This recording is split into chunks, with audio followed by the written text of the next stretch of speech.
Ever since our mom left and I had to take care of Jenny, things have been tough.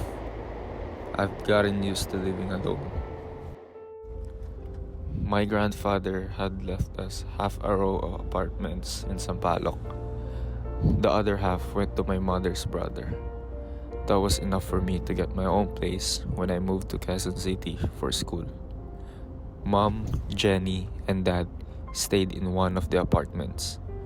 I moved out. It wasn't about escaping a shitty home life. Though, well, maybe it was a little bit. Dad had problems and I wanted out. Which is why I made sure I got into that university just so I could live. Ikaw, puro ka na lang bisyo, puro ka na lang alcohol, puro ka na lang sugal. Kailan ka ba magiging ama? Ano magagawa mo? Pati si mama sinasaktan mo. Anong gagawin mo? Ako, sasaktan mo din. Wala akong kwentang anak!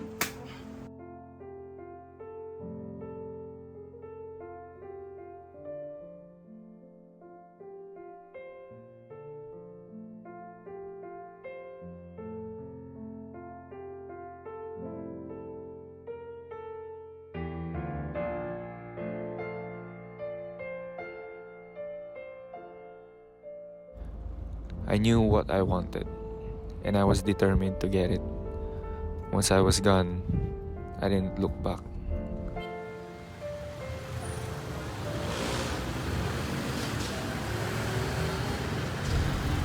Good thing my friends are here. Back then, things were simple. I made extra cash from being the master of the Fragfest. If you don't know what that is, well, let me explain. It's a LAN party, but not just any LAN party. A Fragfest. We're talking first-person shooters, Halo 2, Counter-Strikes, high-stakes, adrenaline-pumping action.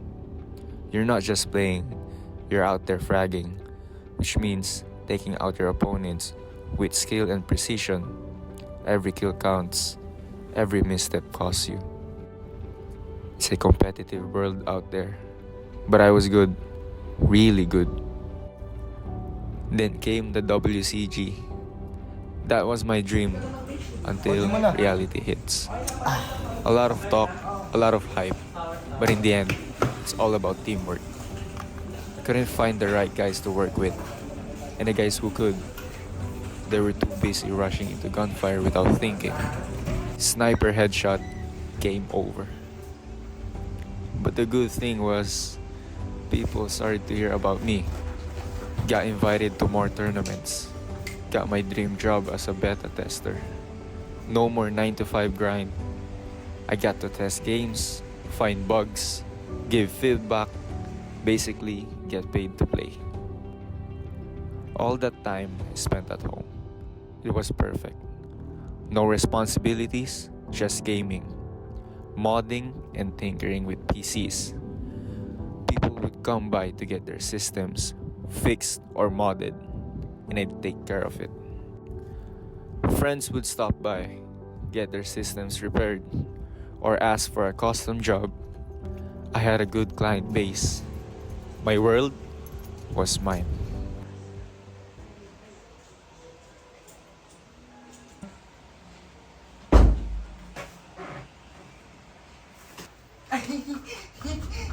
Then Jenny came to live with me. Now, don't get me wrong. Jenny wasn't a bad kid, but she was a kid, and that in itself was a problem. I was used to being alone, doing whatever I wanted.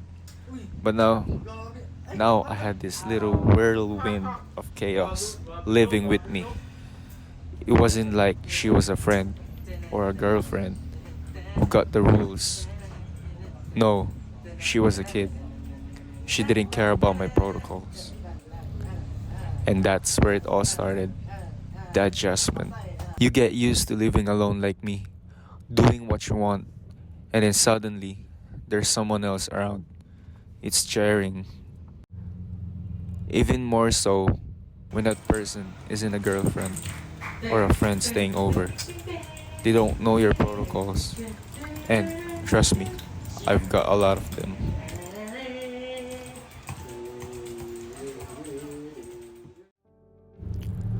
Our parents had gotten married straight out of college. My mom was 21 when she had me. Then, there were a couple of miscarriages. Mom and dad decided no more kids after me. Then, surprise, at 13, I get a kid sister. Thing is, I left home at 17, so we never really got to know each other.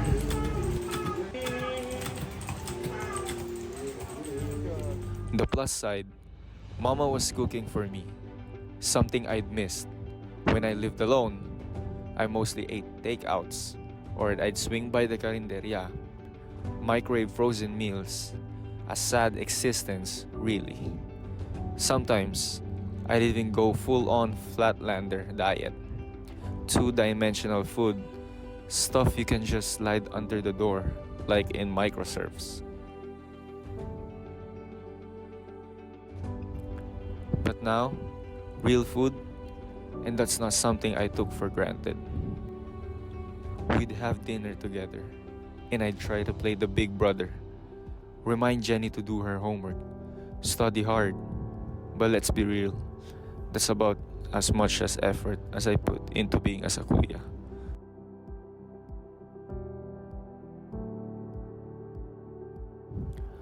Mama helped her with her homework, took care of her. Jenny was old enough to take care of herself.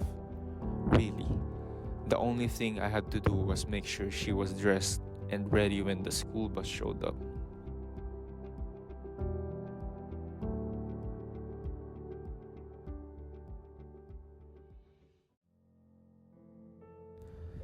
Then came the hitch.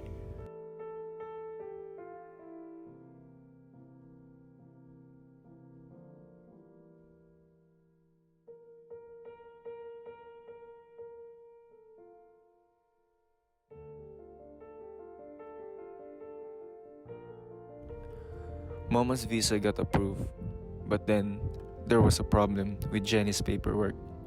Something to do with the application. They had to reapply. So, Mama convinced Jenny that it would be better if she went ahead to the US and started working while they sorted out Jenny's papers. And just like that, I had to raise a kid. Here's what I knew about Jenny by the time Mama left. 1. She likes the Powerpuff Girls. 2. She likes pink. 3. She prefers bags with wheels because of the weight of all her books. She's starting to get zits. 5th, she's been in the top 10 of her class since she started school. 6. She likes to dance to bad Europop and the sex bomb dancers. 7. She doesn't like corned beef or torta. I thought I knew her, but honestly, that was just the surface. And I wasn't prepared for everything else. I didn't know what to expect, what she needed, what I needed to be. There wasn't much I could really connect with her on. I mean, she was 11, and I was a guy who lived in a world of LAN parties and beta tests. She was in her own little world, still figuring out who she was. But maybe, just maybe, I thought I could teach her something I knew: computers. Seems like things hadn't been too kind to them before they came to stay with me. With Dad, things were rough. Hard enough that she had to transfer to public school. I guess that might explain why she was so technically inept. So, I did what I knew best. I put together a low-end PC for her. Nothing fancy, just something else she could use for school. She got the hang of it, eventually. Though, watching her try to use the mouse and keyboard was like watching someone who'd never used a computer before. Her hands were jittery, her postures uncomfortable. But hey, she was trying. I set up the computer in her room so she could work whenever she wanted. And honestly, I looked myself away in mine. She could reach me anytime, though just a message away. Really, I figured I was doing what a kuya was supposed to do, right? Then I found out the truth. Turns out she wasn't using the computer for school at all. Her teacher called me up, said her grades were dropping. What could I do? Turns out Jenny wasn't studying. She was just on Friendster, chatting with her classmates, answering surveys. I cut off her internet access right away. She wasn't going to waste my bandwidth on pointless things like that. I made sure she only had the program she could actually use for school. And for the creativity, stuff like that, art programs, research tools, I even threw in a few new gadgets, so it wouldn't feel like a punishment. But, I think the teachers felt sorry for me. We emailed Mama regularly. I told her about Jenny's slump in grades. Mama said it was probably just a phase. But we all agreed Jenny couldn't be on the internet just for fun anymore. I told Jenny she could use my PC when she needed to, send emails to Mama, or do some research for school. I thought that was fair enough, right? Kuya, I was thinking, can I have a cell phone? No. Kuya, all my classmates have cell phones I don't believe you. Besides, what do you need it for? So that I can contact my classmates when I need to. Kuya, I need a cell phone. Jen, you don't need a cell phone. I haven't had one until I was in college. And that was already when I was working. You don't need a phone, so don't bother to ask me for one. But, Kuya, And that's the end of our conversation. You need new programs, computer upgrades, heck, even some games, I could get it for you. But don't bother asking for a cell phone. It wasn't that I didn't understand. I just didn't think she needed it. But maybe I wasn't the one who should be deciding that. What did I say about phones? but I bought this with my own money. You're going to return that phone, Jen. Do you hear me? No, I'm not returning this. I will do what I want with it.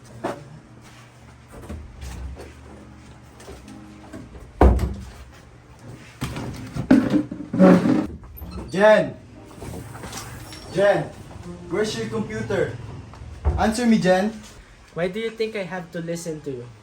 Where's the computer? Where is it?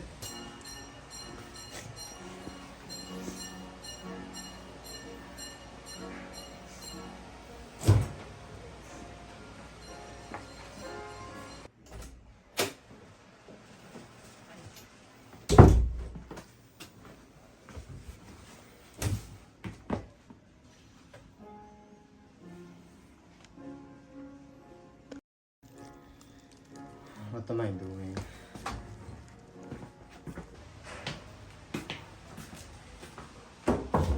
Jen, look, Jen. You can still keep the phone. But you're gonna have to pay for your own load. But I'll give you the money if you need to write something for school. You can also use my laptop for emails. But no more gadgets. Okay.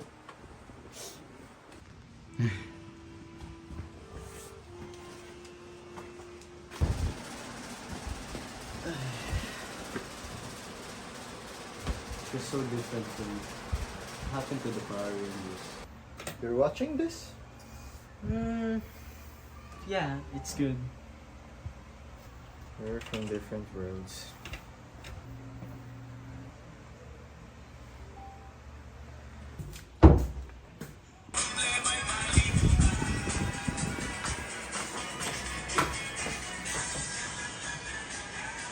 This is torture.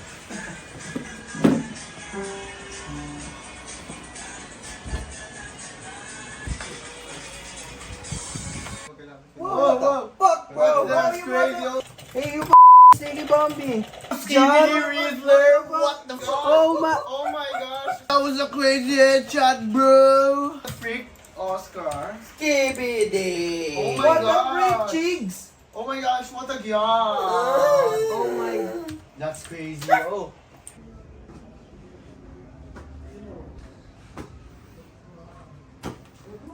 You know, this used to be fun when we were kids. I'm just not really into it anymore. You never are.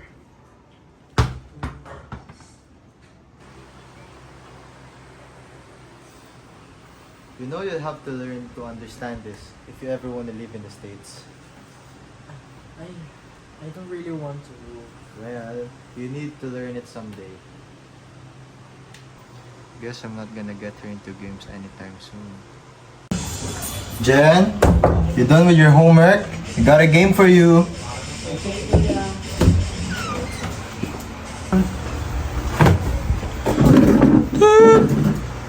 What? Not now, not now. Come on, work. What the hell? Jen, get your ass right now. What did you do to my computer? What's this? What's on this diskette, Jen? It crashed my drive. I just wanted to see what's in it, so I used your computer. You know better, Jen. Should not touch the things that's not yours.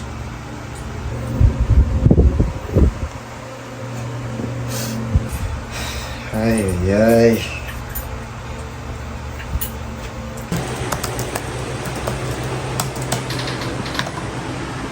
Kuya, I didn't know that would happen. My friends had come over the concert last week at GMA. Kuya, I'm sorry. Shut up! Why do I take care of you anyway? All you do is stupid things that make my life harder. God, Jen, I wish you'd just leave. I didn't want you around in the first place. I can't wait for you to go.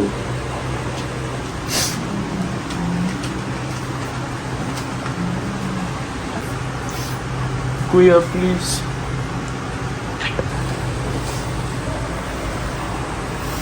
Kuya, please. Take this with you and get out of my sight. I hate you, Jen. Just wish you were gone.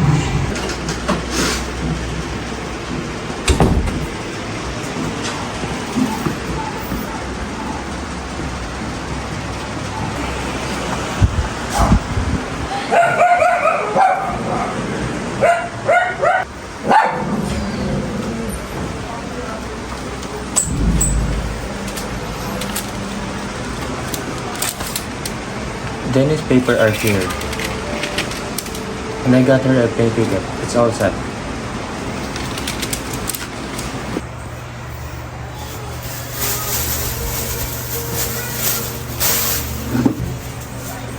I'll help you back. It's hard to leave everything behind. Yeah, well, that's life. Oh my god. Yeah. Wow, that's so sweet of you. Promise you'll keep that forever, Jen. Ah, of course, bestie. We have to go now. Bye-bye. Bye-bye. Bye-bye now, bye-bye. Yes, yes.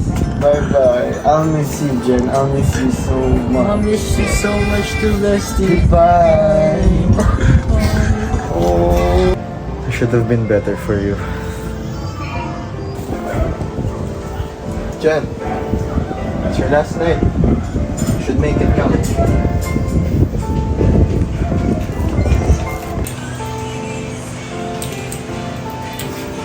Kuya, I'm leaving you this. I'm sorry for everything. Don't have to apologize. It's me. I should have been better.